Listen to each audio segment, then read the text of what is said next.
It's officially Pride Month, and when you make the decision to be vulnerable and proud, it's because you want to be your authentic self. You want to be free. But sometimes making that decision can end up costing you everything you've ever known. For my guest today, Maeshiro, his journey to his authentic self came with unexpected hurdles and losses.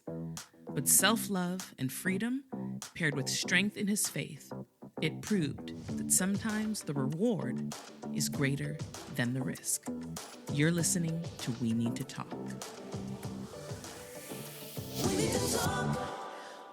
Maeshiro, thank you so much for being on We Need to Talk. I have been wanting to chat with you for quite some time, so thank you for being here. Yes, I'm honored to be here.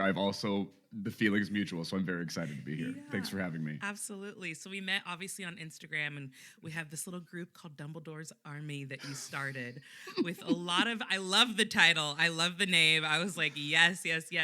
But I love that you created this space for a lot of progressive Christian voices that want to do good in the world.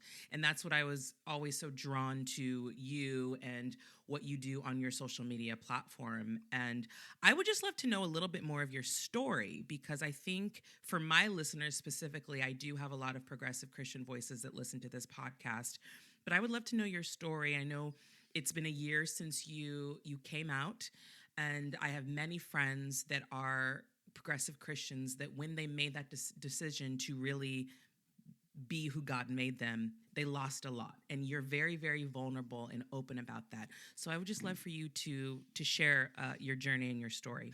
Yeah, I'm honored to be here. Malynda, I've been following you for a while, so I'm like, I didn't know if this would ever happen, but I'm like, this is awesome. I'm fine. So when I was 4, my parents took me to a Baptist church for the first time, and I was told on that Sunday school morning all the things: sin, hell, heaven, Jesus, forgiveness, crucifixion. It was a lot to take in at 4. And I said yes. I was like, I'll take Jesus. I'd rather have this little ghost person living in me than go to this really fiery, tormenting place for the rest of eternity. So I entered the Christian world at that point and went in hard and went to private school, church 3 times a week, whatever, all the things. And when I was 10 was the moment I consciously recognized the thing that was different about me, that made being around other boys difficult and confusing and made me embarrassed for the ways that I related to the girls and want to do girl things. And, this was the 90s, right? So the gender thing was so much more like barbaric back then. But anyway, when I was 10, I was like, oh, I'm gay. That's what this is. And it was a terrifying moment for me because I was heavily entrenched in Baptist culture, like evangelicalism, right? So I knew I couldn't be gay. I knew this was like a horrible, evil, abominable, perverted whatever thing. So that was a terrifying moment. Shoved myself deep into the closet at 10. I consciously thought, like, am I going to marry a woman and just fake it for the rest of my life? Am I going to be single? Like, what's going to happen? I don't know. God, thank God I don't have to figure that out right now. Did the Christian thing for a long time. And then when I was 18, I had this radical experience. And so depending on people's backgrounds and, denominations and whatever in the Christian world, what I'm about to say is going to land somewhere strange, I'm sure, polarizing. But in my Baptist conservative, right-wing upbringing, I had this really dramatic, emotional experience at church one Sunday morning, where the way I used to tell the story before I deconstructed was that I met God. That's the language I would use. Now, however people want to interpret that, like, please put that wherever that needs to go in your worldview and all that, and I'm totally good at that. But from what I understood, like, oh, this is God I'm encountering, right? And I didn't have language for this at the time. But anyway, I had a couple of experiences like that. The second time this happened, God explicitly communicated to me that they wanted me to be gay. And I knew that God wasn't allowed to tell me that. I was really awkward. But it also was like undeniable. Like, I couldn't argue with what was happening. And was very like distraught. I was also really thankful and felt like it was like a very contradictory experience. I was disappointed and like confused because I wanted God to just fix me and make me right? Make me acceptable, make me the thing that I needed to be in order to succeed and belong in the world that I valued. But on the other hand, the beautiful part of it was like, oh, my environment, the church, leaders, family, whatever, these people don't accept me, don't love me, can't, whatever, but God does. wow, that's really helpful, right? So there was like this contradictory thing that I got to like walk out from that point on. But fundamentally, there was something solid that got locked in. Yeah. God loved me. God accepted me. I was good there. And that like fundamentally mattered, right? So fast forward 14 years. I had a few more experiences like that, and I continued to stay in the closet. I went to Bethel Church in Redding, California. Again, depending on your audience, like that's going to be a really polarizing. Yep.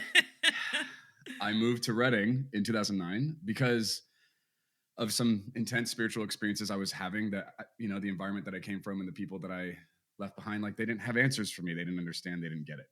But Bethel was speaking a very particular brand of theology and Mm-hmm. spirituality that I resonated with and that felt like it was permission and like validation for what was happening to me that I didn't have answers for. So went to Reading, went to Bethel, was there for 12 and a half years. I did first and second year in their ministry school. I got kicked out of school on the last day because I was gay. Someone outed Mm. me and I didn't know that. And then there was this really awkward conversation that ultimately I found out 7 hours before our graduation ceremony that I wouldn't be graduating. That was like really painful, like kind of traumatizing, right? And shocking. And I wasn't expecting it. And the way the whole thing got handled was really clunky and awkward and costly. So a few months later, like we worked it out. I got put on this purity plan, this is my version of conversion therapy, right? I had to go to the Yeah. men's purity, sexual purity group. I had to get counseling, had to get some SOZOs, which was the inner healing ministry at Bethel.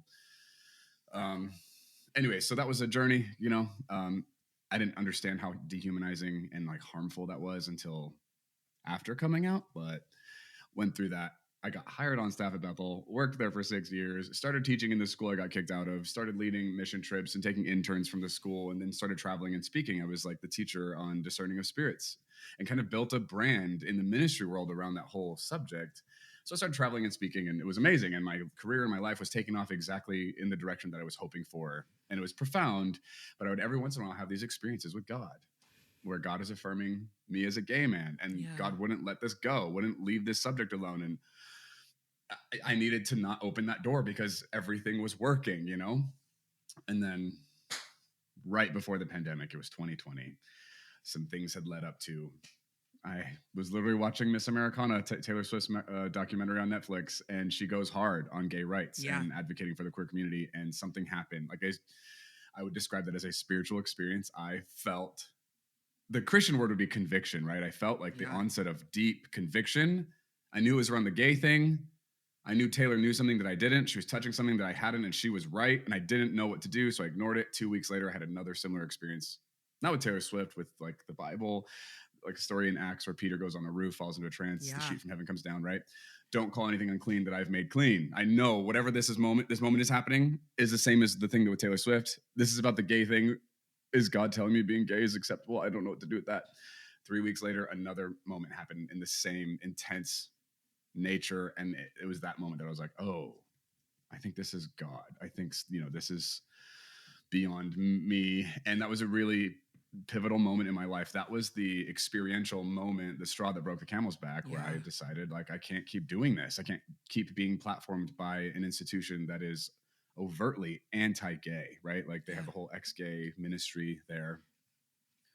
I had subscribed to that whole rhetoric for years, right? And I was Of part of course. leadership in that world. And like my voice was like amplified and platformed by this space. And so I just had so much guilt and sorrow and like conflict in myself for being a part of all of this. And I had ignored it so well up to this point that I was just starting to unravel in a dramatic fashion, but all the while also like having to figure out how to accept myself here, how to like recover from the internalized heterosexism I had been indoctrinated with my entire life. Yeah. Right. So how to humanize me. So I immediately just started ordering books and watching YouTube series and like listening to podcasts and just finding anyone who is advocating for and affirming the queer community, specifically regarding Christianity. Yeah. I was like shocked at like all the work that had been done and the astuteness of the people that were engaging in this conversation. I was embarrassed that they were asking questions I'd never considered in my life. Mm. It was like shocking and amazing. And I just on an intellectual level felt embarrassed for all of the Christians I was a part of. I was like, we are not doing our due diligence. We have not exercised integrity around this. We have not honestly approached this conversation. This just on an intellectual level, this is embarrassing and Yeah. we are corrupt. And then let alone all the other things that were coming into this. So anyway, started coming out to people, talked to some leaders at Bethel. Those conversations did not go well. Of course. There Sure. was there was zero listening that took place, and I had to learn how to figure out the language for the conflict that I kept encountering, but there was no listening that was taking place. And I realized finally after like the fourth or fifth conversation with the leader, like, oh, you're not listening to Hmm. me. You're just letting me talk, and then you're telling me what I need to think after this conversation's over. Mm. Not helpful, right? So I had to like learn how to advocate for myself and like how to get my needs met, how to find safety, how to establish new boundaries in old familiar relationships that I had betrayed myself with by entering into to begin with that I didn't know any better about. So that's been a huge mess to have to like detangle from, and so much pain and like emotional like turmoil on both ends of this dynamic. And I was also like still in public Christian ministry while this was happening. So I had a whole team of people that I had to like figure out how to like move forward in this, because this was like in a deeply personal journey, but also like profoundly impacting my message and my calling and the impact that I was having with the platform that I had. So Right. um yeah. Anyway, so then that culminated to me moving to Nashville. I had to get away from Reading, and I found a mentor out here I needed help with and help from. And so I came out here, and I've been here for like almost 2 years now, and came up probably a year ago. That's the short version. Yeah. Oh, I mean, I had so many thoughts as you were telling me that story. I was even like taking notes as you were writing. Nice. One, and I just always feel like I have to apologize for what so many of my LGBTQ friends have gone through in the church. Mm, And I feel like it has been a responsibility of mine to be very loud and proud about affirming them, because I grew up in a very progressive Christian household, oh. and I was very lucky to. So I actually never went through the whole deconstruction process because my life was already deconstructed. Right. My dad wasn't a churchgoer, but my mom was very much so a churchgoer. But I was exposed to her gay friends at a very young age. So it was always normalized for me. Mm, And it was never, and I feel very blessed and very lucky to have had that be my experience. And even the church that I went to, that was never a talking point. I mean, I mm. went to a Black church, so we were focused on some other stuff in terms of social justice, Yeah. right? But it was never an issue. And so and I talk about this a lot, but when I went to college, I went to Azusa Pacific University, it's conservative Christian college. I was like, what is going on? Like I was so like just taken aback because none of their understanding of theology, none of their understanding of of the Jesus I knew and the God I knew. I was like, who is this God you're praying to? Who is this Jesus that you know? Because Wow. like this is not at all what I grew up believing. And Yeah. I always have approached everything from a place of love and empathy. So I'm always so just remorseful because I wish that you didn't have to go through what you went through, Mm, because I know that, I mean, I say I know that God wouldn't want you to have experienced that, but I think going through that probably made your faith even stronger, to be honest, which is crazy to think about, that you had to go through so much pain. But there are a couple things that you said, and obviously looking into how politics are right now, there's such an attack on the LGBTQ community. Just they're always picking somebody to to attack. And obviously currently it's really the transgender community, but before that it was even, gay rights to be married and all of that.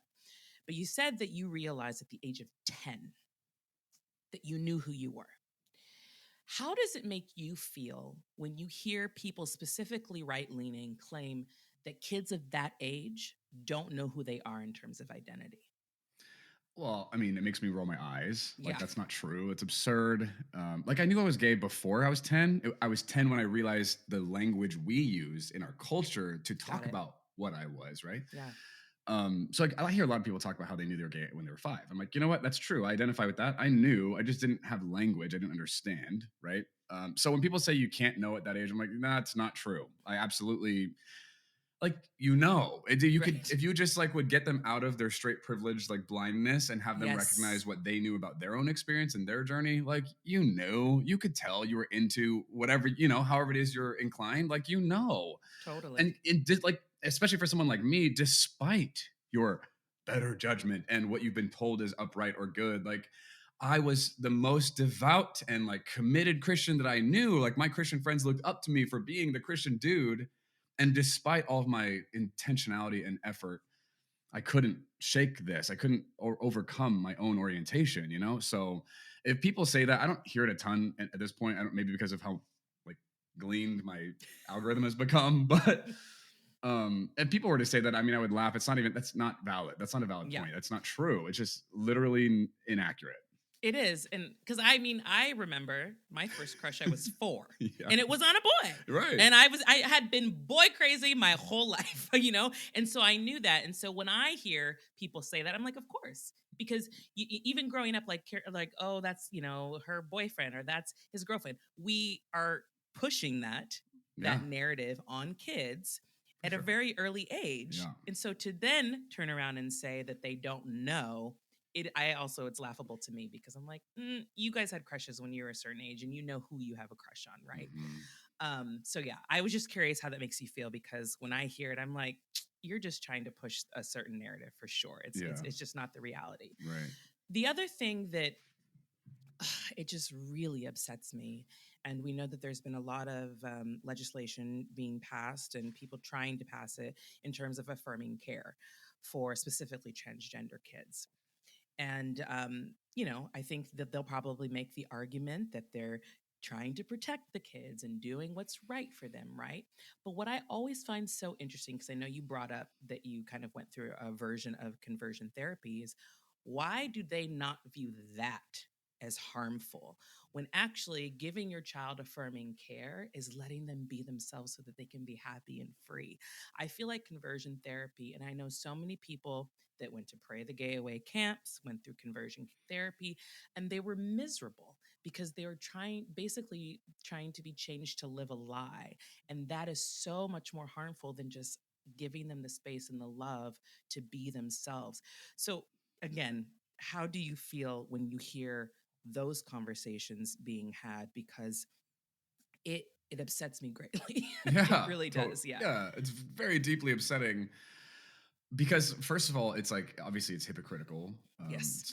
It's not true. Like they're troping children and using them Hmm. as like a smoke screen for a whole Yeah. other mode of agendas and priorities. And so to like that in of itself is already gross and harmful, but to prey on a marginalized, vulnerable group of people, to use them and like discard their lives and their experiences for your political or monetary or whatever reasons is so villainous, right? Like that's Yes. dark, that is twisted and evil.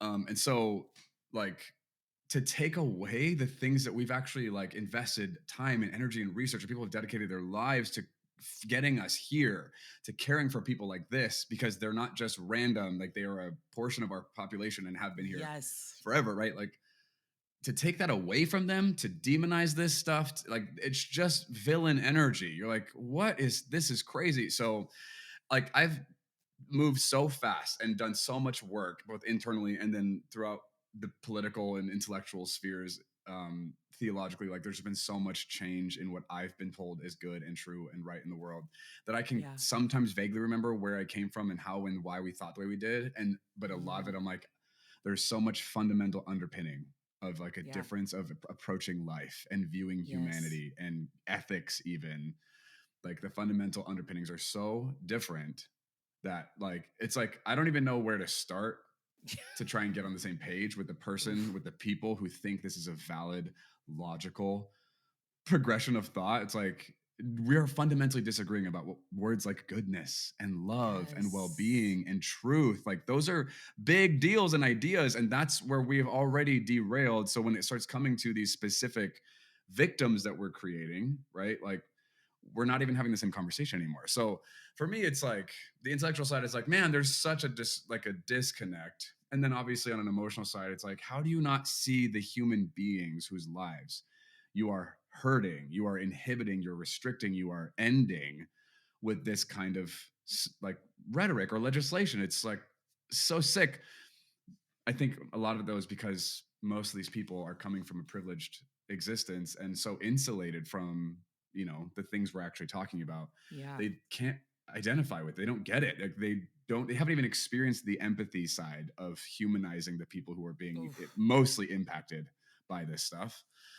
And I had to go through my version of that, but coming out as a gay man in the context and at the age that I was at, like, forced me to have to learn real quick about my own privilege and ignorance Mm, and like all that stuff. And then becoming aware of how people around me have continued to stay in that is such right. a costly space to stay ignorant in, But anyway, so No, I love that explanation. And I was also thinking, because I mean, you came from the evangelical space, so I feel like you're actually in a very good position to explain to others how they think, you know? yeah. And I think that that's where I wouldn't say that I fall short because I went to school with a lot of them, but I didn't grow up with that. So Yeah. it did take me a while to understand, like, oh, this is fabricated fear. This is how Mm. you were told. Like, basically, I feel like with evangelicals, when you go into the church space, you're entering into an abusive relationship. That's how Mm. they present God and present Jesus. Like, if you don't do this, you're going to burn in hell for all of eternity. I mean, is that not abuse? I don't know what is, Right? right? Yeah. So you operate from this place, and then you think that you're operating from a place of love when you're telling someone else that they're going to burn in hell. I'm trying to save you. I'm trying to keep you from burning. And it's mind-boggling to me how they can't take a step back and realize, one, how ridiculous that sounds, but two, that's not love. Yeah. That's not love at all. Right. And I actually really love what you've been doing on your social media in posting the exchanges that you're having with people. And yes, I'm not gonna lie, I get a kick out of a lot of them. I'm not gonna lie, I do. But you are showing what it is to love your neighbor. And I think that that is so important, that even when you are being approached with so much hate and opposition, you're choosing to engage in such a positive and loving way. And at the end, you always thank them. And I just think that that's so beautiful. Why did you choose to take that approach? That's a good question. I probably have a couple reasons. I have the Let's start with the pettier reason. The pettier reason I've chosen to approach these people in this I'm all way. for a good petty. So, I mean, okay, so I'm kind of joking, and there is pettiness here. Um, but this has become a functional way that I've figured out how to manage the onslaught of hate and mm, absurdity and bigotry and ignorance that comes into my DMs and my comment section, whatever, on a regular basis, right? Like, at first it was overwhelming and I had insecurities and like such a lack of like practice in working with this stuff at that level. Cause like coming out as a gay person in this context is a really vulnerable experience, right? We're not yeah, just talking ideas. We're like, I'm talking about who I am as a person and something fundamental about me. And then we're arguing about that. Like, that's painful. And it was really hard to separate that for a while. So now, like, I've had so many people say crazy stuff to me that I could, if I went back and pulled that stuff in, I wasn't even talking to those people. I just blocked them immediately, whatever, right? right. Now this feels like a constructive way to place the trolls and the haters somewhere in my life. We'll have a little exchange. I'll block you because clearly we're not having a conversation. I get to move on with my life. I don't have to think about you ever again. I'm Yeah, moving on, right? It's become functional for my mental health. This is how I've been able to like place this and like get closure and move forward. It actually really works for me. So there's that's that. awesome. There's pettiness in there somewhere. Like, I do toy with them sometimes, which to me I actually see as a sign of growth. Like, I am actually not affected by what these people are saying. Hmm, I think it's funny. I think it's absurd. I think it's laughable and peculiar. I'm like, do you like? It just feels like a joke and like I'm in an experiment. Like, there've got to be hidden cameras somewhere. This is not really happening, right? yeah. So that part feels petty. The other reason behind why I approach these conversations the way that I've chosen to do is I am currently at this point, and I don't want to be committed to this statement. It's going to sound derogatory, and I don't mean it to be disrespectful. I don't mean it to be disrespectful, but I understand how it will be offensive to people I'm about to talk about. Indoctrinated evangelicals. At this point, I view as wounded people, mentally. I don't think that's derogatory at all. I think it's an accurate statement. and I would not have said this a couple years ago, right? Because Yeah. I am one of those people. I'm a recovering wounded evangelical, but at this point, the gospel of evangelicalism, I think, is a wound in our culture. Mm. This is like the gospel in the evangelical world is a threat. Like you said, it is. It's a threat and it's a wound, and people are walking around scarred and wounded from this perpetuated, I want to say, fantasy or delusion of what this Christian empire could look like in the world. And we've got branches like Christian nationalism, right? All other crazy stuff that comes out of this space. But when these people show up with this, I mean, it's the same tired like 13 ideas. There's nothing new. There's nothing interesting. It's all It's oddly boring. specific.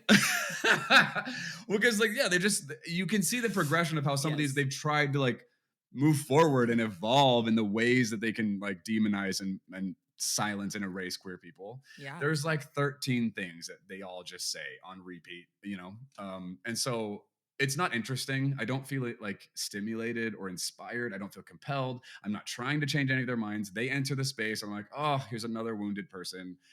Do I want to engage? And I get to make that choice, and I do and I don't or whatever. But the reason I've chosen to approach it this way is these wounded people, these victims, where are they going to go?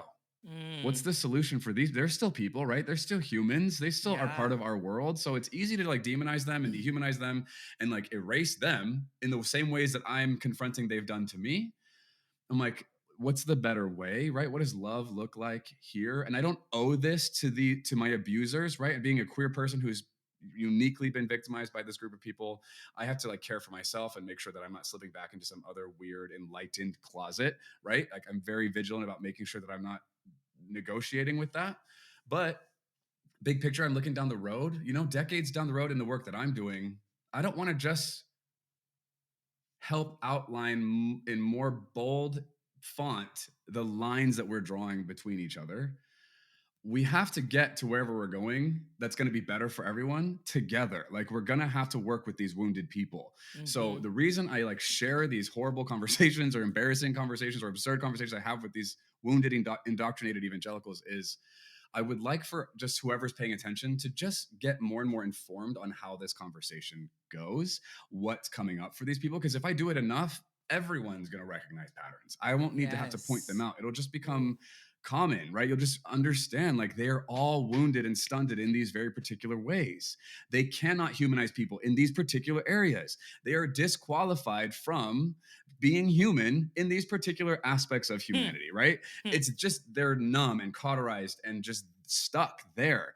So I want to like at least while they're with me, show whatever care I'm capable of offering, but mostly expose where this wound is coming from and how it's impacting all of these victims, not any one of these individuals.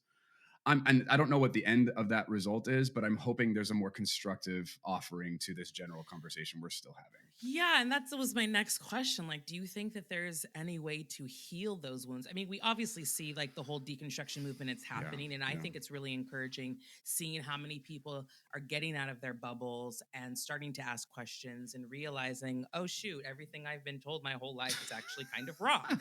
I think that that's great. Yeah, But super do fun. you think that there is hope for those really deeply wounded people like that are projecting their own self-hate onto others? Because that's what Yeah. I think a lot of it is. Also, it Oh, comes for from a sure. lot of self-hate. Because, and I've said this before, but like, you can't love your neighbor if you don't love yourself, because the whole Yeah. thing is to love your neighbor as you love yourself. So if you're Right. missing half of the equation, you're never going to be able to do it, Yeah, totally, for sure.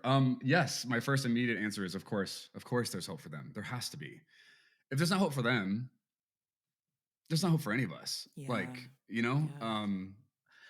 I have to vigilantly work to not perceive these people who reflect and embody the place that I was harmed and brutalized by, right, in all the different ways. I have to continue to humanize these people. And I don't do it perfectly all the time. I definitely I slip up and like easily turn them into an other and whatever. And so I have to work at not engaging in that dynamic because it's so tempting and easy and marketable and right, like people love it. Yeah, But there is something constructive and healing about needing to do that. So I have to navigate, right, that whole thing. for But sure.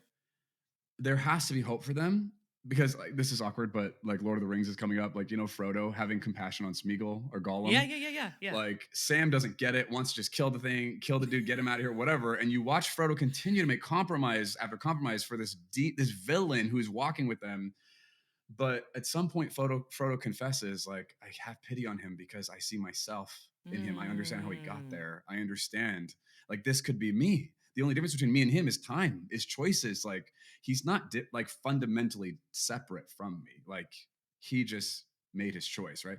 So, mhm. like, for me, in some ways, I was these people. I was never this like rude and belligerent and obnoxious and like violating to anyone, regardless of my beliefs. But I believed this stuff they're saying to me, right? I had the same like indoctrination and Of like course. whatever. So, in some ways, I'm like, there has to be hope for them because Yeah. how Yeah. could I have gone on the journey I went on, right? Like, Yeah. and then if I don't think there's hope for them, then yeah, there's no point in doing any work to try and like integrate For them sure. into For the sure. beautiful future we all get to go into, right? Yeah. Yeah. Actually love that Lord of the Rings example. Um, but it's interesting, and the irony in the whole situation is because a lot of these conservative Christian evangelicals, you hear them saying like Christianity is being attacked and blah blah blah blah blah yada yada yada. And again, I've said this so many times, and I'm just waiting for the light bulb to turn on for some of them.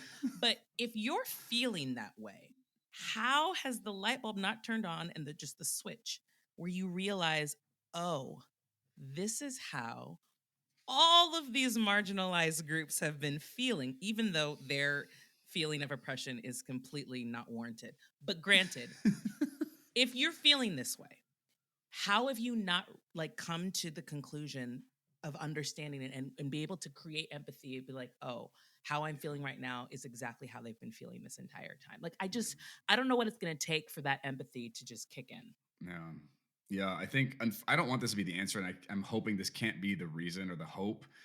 But I think most people I know who have chosen, who were raised in the evangelical conservative world, right, that I was raised in, the reason people like me choose out of that space because it's such a high cost to do it is because something greater was threatened, was lost, was Ooh. hurt than the Mm, benefit they're getting from playing by the rules and belonging to such a harmful, exclusive, yeah. judgmental group. Usually, like someone has to go through something horrific or tragic in order to wake them up and get them to admit there's actually more going on here than Yeah. I just want my pastor and my deacons and my tea party people to approve of me. Like, something more fundamental needs to be shaken for them. And I've seen a lot of people who have chosen their way out of that space. Is most of us have that in common. I'm like, we can't be trauma bonding on our tragedies that caused us to be ethically responsible, right? That cannot be the reason for all of us. Right now, I think that's where we are. I Hmm. imagine down the road, especially as generations die out and whatever, like that will change. But I think, for most of us, the key at this point, the variable for a lot of people for choosing out is because they've had some level of proximity to harm that's being done that's inexcusable. Like, it doesn't matter how you spin the Yeah. Bible, it doesn't justify the actual harm I'm witnessing, right? Or that I'm experiencing or seeing firsthand. Like, I Yeah. can't sleep at night. I can't reconcile this. So I have to choose out of this in some Yeah. way, right? And it's unfortunate that it has to get to a certain point Yeah. because even in some conversations that I've had with people that are currently deconstructing, what they allowed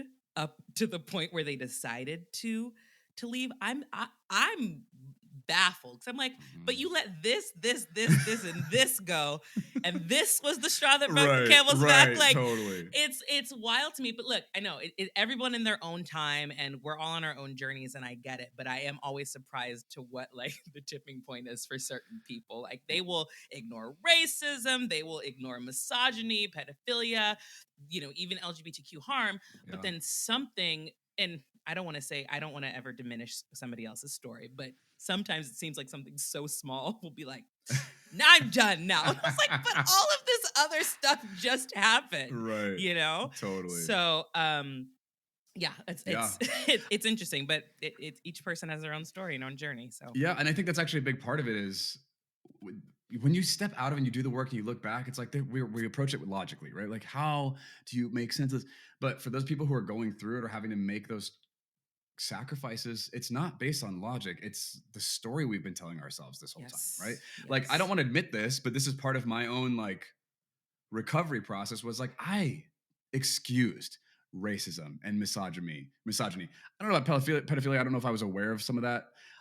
I don't know that I wanted to be aware, that I was willing to be aware, right? Like I didn't see those things. And on this side of having done the work, I'm like, oh my God, like, it's become so obvious. I didn't want to see those things, right? And so I think my Yeah. point in that is like, this isn't a logical process for any of us. We are not logical beings. It's coming out of the emotional narrative that we've invested in and that we feel attached to. And because, so the whole intersectional identity component shows up. You're like, oh, we understand why people make the choices generally that they seem to do or what sets them off because of the story they're telling themselves and who they Yes. are within that narrative.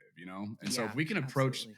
it from that place rather than just burying people with logic, I think we'll probably get a lot more results in the conversations that we're kind of having, because it's coming from the narrative that each individual is walking around with, not all the proof and facts and statistics and logic that become so obvious after, right? Yes, absolutely. And I think the other thing also is like I joke about like how did you not see Yeah. all of this stuff? But when people do eventually arrive to this point of realizing at the end of the day this is just about loving each other, we have to give them grace because I think so many people are very quick to say those things like, "Well, how did you not see this before? How did you take a minute and just be happy that they've arrived at that point, you know?" And I think that we should be celebrating that more. It may take others longer and they may have, again, like you said, I was a witness to certain things and I didn't want to see them.